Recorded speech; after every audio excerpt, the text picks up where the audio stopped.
Olá, querido aluno e aluna, professor Chicão, professor de Física.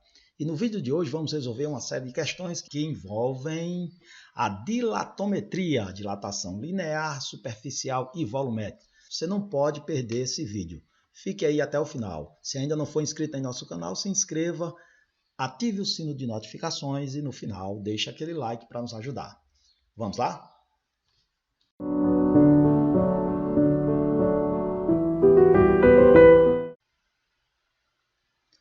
Agora vejamos, uma peça maciça de zinco tem forma de um cubo, que a temperatura de 20 graus Celsius possui uma aresta de 2 centímetros. Então vamos retirar esse dado aqui, a aresta, vamos chamar de A, vale 2 centímetros. Sabendo-se que o coeficiente de dilatação linear, é o alfa, não se esqueçam disso, vale 25 vezes 10 a menos 6. 25 vezes 10 a menos 6 graus recíprocos, ou graus Celsius a menos 1, como queiram. Assinale a alternativa correta para a variação de volume dessa peça quando ela for submetida a uma temperatura de 100 graus Celsius. Vamos calcular a variação de temperatura aqui pelos dados do problema. Ele vai para uma temperatura de 100, então é a temperatura final, menos a temperatura inicial, que era 20 graus Celsius, portanto a variação de temperatura é de 80 graus Celsius. E ele quer a variação de volume. A dilatação volumétrica é escrita como sendo o volume inicial, coeficiente de dilatação volumétrica, vezes a variação de temperatura. Se você não viu a nossa videoaula sobre dilatação volumétrica, clica aí no card que vai aparecer aí em cima. A dilatação volumétrica nós queremos. O volume inicial nós não temos, mas podemos, porque ele disse que era um cubo. E o volume de um cubo é a aresta elevada ao cubo. Portanto, o volume inicial, a aresta é 2, 2 elevado ao cubo, então o volume inicial vai dar 8 centímetros cúbicos. E o coeficiente volumétrico? O coeficiente volumétrico gama, a gente viu na videoaula teórica que é 3 vezes o linear. Portanto, o gama, o alfa é 25 vezes 3, que vai dar 75 vezes 10 a menos 6 graus recíprocos. Agora eu tenho todos os dados, vou resolver o meu problema. Substituindo letra por número aqui, como é que fica? Fica então assim, ó. O volume inicial, que foi 8, o coeficiente 75, 10 a menos 6 e a variação de temperatura, que é 80. Fazendo esse produto, então, vai ficar 48.000 vezes 10 a menos 6. Menos 6, então vamos escrever isso aqui em notação científica. Como o expoente é negativo aqui, esse número tem que ficar entre 1 e 10, então a vírgula fica entre 4 e 8, 4,8. Eu desloquei a vírgula, então, 4 casas para a esquerda, somo no expoente mais 4, então aqui fica menos 2 centímetros cúbicos. E a minha opção correta de resposta seria o item B, de buchada de bode. Espero que tenham gostado. Se estão gostando, não esqueça do like aí para a gente, viu? Aqui temos mais uma questão. O alumínio apresenta um coeficiente de dilatação linear. Vamos retirar esse dado. Veja, ele deu o coeficiente de dilatação linear, o alfa. Só que um detalhe, agora ele deu em Kelvin a menos 1. Nós sempre colocamos Celsius a menos 1. Mas não vai ter muito problema não, vocês vão ver já por quê. Um fio condutor elétrico de alumínio tinha 20 metros, está aí o meu comprimento inicial, a 25 graus Celsius. E, com a passagem de corrente elétrica, o fio chegou à temperatura de 75 graus Celsius. Vou calcular a variação de temperatura, que é temperatura final menos a temperatura inicial. Isso vai dar igual a 50 graus Celsius. Olha o que é o problema aqui. O aluno vê e diz, graus Celsius, aqui tem Kelvin. Ah, vou ter que mudar aqui, ou Kelvin para Celsius, ou Celsius para Kelvin. Na verdade, não, porque eu vou trabalhar com variação. E aí nós vamos ver que a variação de temperatura, tanto na escala Celsius quanto na Kelvin, é igual, são equivalentes. Isso porque tanto a escala Celsius quanto a escala Kelvin, ou absoluta, são escalas centígradas. Entre os pontos fixos fundamentais eu tenho 100 partes. Portanto, a variação que ocorre em uma, nesse intervalo, é igual à variação que ocorre na outra também. Portanto, isso aqui é a mesma coisa de eu colocar 50 Kelvin. Entendeu aí a dica? Ó, o pulo do gato era aqui. Vem a pergunta, qual a variação de comprimento? Fazendo isso, a dilatação linear é igual ao comprimento inicial, coeficiente de dilatação, variação de temperatura.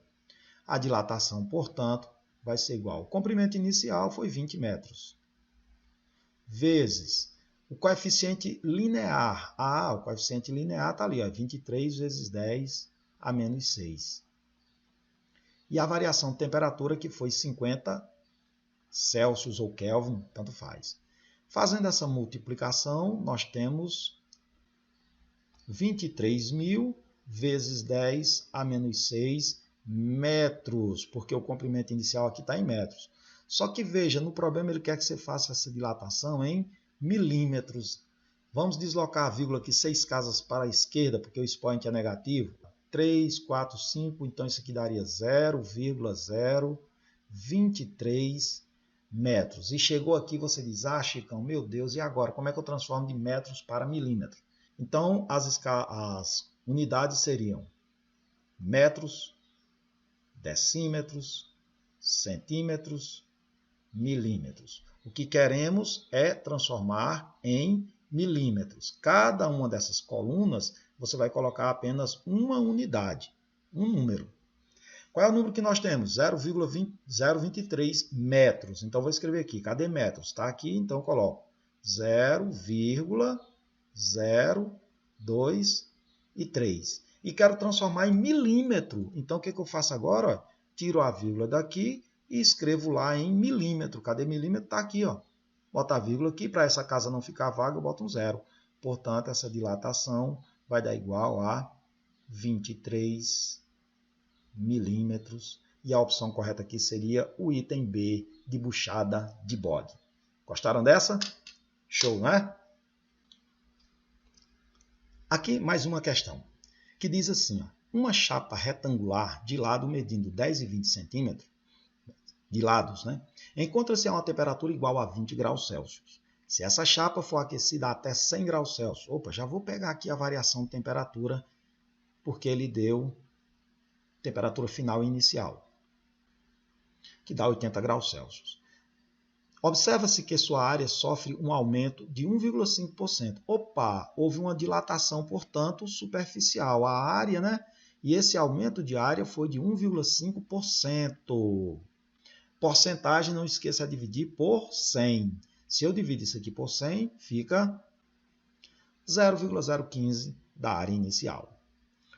Vem a pergunta, o valor do coeficiente de dilatação linear, ele quer o alfa. Vamos então ver a situação. A área inicial, ele não deu, mas a área inicial ele diz que é uma chapa retangular, área do retângulo, base vezes altura.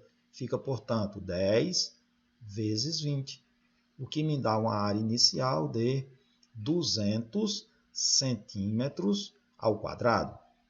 E como eu calculo a dilatação superficial? Ora, dilatação superficial é área inicial vezes o coeficiente superficial, que é o beta, vezes a variação de temperatura. Mas nós não queremos o beta, mas lembrando que o beta, que é o superficial, é o dobro do linear. Substituindo então aqui, ó, a dilatação superficial foi 0,015 da área inicial, que é igual à área inicial. O beta, o beta é o dobro do alfa. E a variação de temperatura que foi 80. Ora, galera do bem, eu tenho área inicial no primeiro, área inicial no segundo membro, eu posso cancelar isso aqui. E multiplico 2 por 80. Fica então 160 multiplicando, passa a dividir, então vai ficar 0,015 dividido por 160, isso vai me dar o alfa.